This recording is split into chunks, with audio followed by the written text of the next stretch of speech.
Playing at the park. Sarah went to the park with her mom. She saw many people in the park.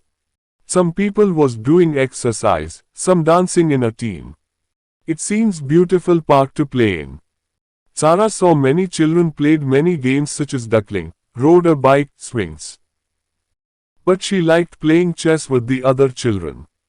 Her favorite thing to do at the park was to go down the slide while the music was playing in the park.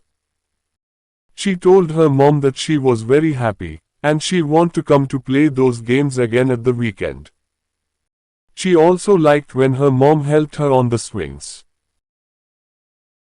At the beach.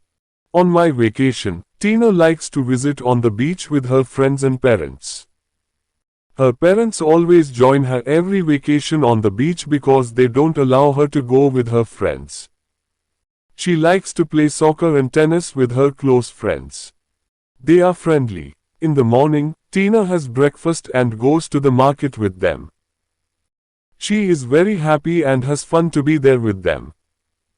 At night, she goes to see fireworks at the seaside. She gets up early to prepare her clothes and suitcases, then she goes back home in the morning. In the bus, they are happy because they were singing in the bus. When she arrived home, she felt tired and doesn't want to do housework. Her vacation on the beach is a beautiful souvenir. She will go to visit there again. Having a picnic. Franklin went on a picnic with his family. They packed lots of food to eat. They sat on a mat under the tree. They have fun during having lunch. Franklin's brother is friendly. He always tell a joke when his family meeting. Franklin always has a picnic every holiday with his family. Once, Franklin went to join his school picnic. He was a good leader in his picnic because he prepared many things such as foods, snacks, drinks, mats and place to go. When he went with his friends, he was an active guy to make his friends feel happy and fun all the time from starter to the end of the picnic. His friends like him so much and they want to go with him again next time. It was a nice day. Franklin had a great time. My family. I love my family. There are 5 people in my family. I have one brother and one sister. My brother is 7 and my sister is 2. My brother is an outstanding student in class. His teacher loves him so much because he always make his teacher appreciate his jobs, not only the classwork, but homework also. My mom and dad make the rules for my family. My dad is a good head of my family. My mom is a housewife. They teach me how to live in the society and offer advices to me all the time. They are my hero. My little sister gets in trouble sometimes because she is still a baby. I love my sister. Moreover, I comfort my sister when she is crying while my mom is busy. Our favorite thing to do as a family is to play games together. My house. My house is where my family lives. It is blue. There are 2 floors and 4 bedrooms. We have a kitchen and 3 bathrooms. Our family room is where we like to watch television together. When people come over, we eat in the dining room. Behind my house, we have a garden and farm. We have a playroom in the basement. We have a swing in backyard. When I go outside with my friends, I rush to back home because my home is warm for my family. I clean my house every day in the morning and the afternoon. On Saturday and Sunday, I mop every floor in my house. I love my house. Bedtime. After I have dinner with my family, I take shower. Then I enter my bedroom to prepare mattress and blanket. But before I sleep, I do my homework and review some lessons such as math, physics, chemistry and English. Then I watch television for 30 minutes in my bedroom. When I get ready for bed, the first thing I do is brush my teeth. Then I go to the bathroom. Next, I put on my pajamas. My bedroom is beautiful because I decorate by colorful pictures and some flowers in my room. I clean my bedroom every morning. Then I lie down in my bed to go to sleep. I slept well until the morning. I love my bedroom. Once, there was a young boy who loved playing in an apple tree. He would climb the tree, eat the apples, and enjoy the shade it provided. As the boy grew older, he spent less time with the apple tree. He became busy with school, friends, and other activities. The apple tree missed the boy's presence and wished he would come back. Years passed, and one day, the boy returned to the apple tree, now an old man. He was tired and seeking comfort. The tree welcomed him with open branches and offered its shade. The old man sat beneath the tree and reflected on his life.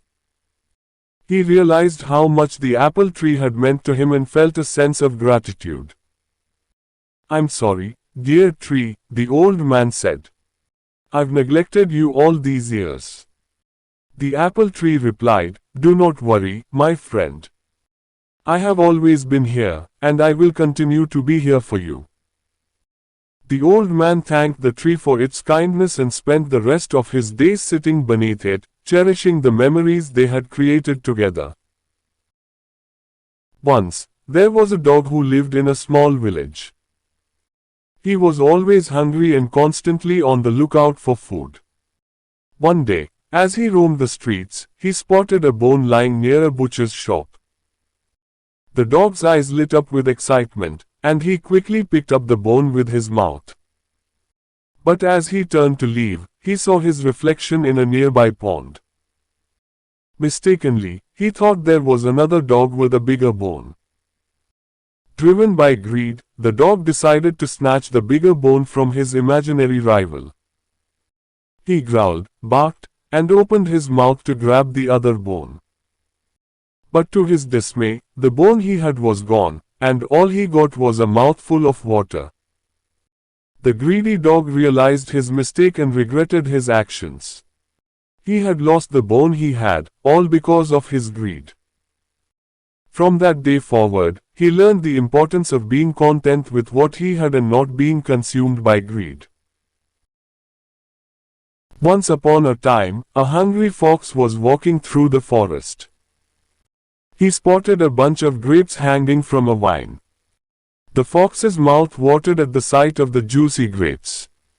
He jumped and tried to reach them, but they were too high. Undeterred, the fox backed up and made another attempt to grab the grapes. Again, he failed to reach them. The fox tried multiple times, each time jumping higher and higher, but the grapes remained out of his reach. Finally, exhausted and disappointed, the fox gave up. As he walked away, he muttered to himself, "Those grapes were probably sour anyway." And so, the fox convinced himself that he didn't want the grapes because he couldn't have them.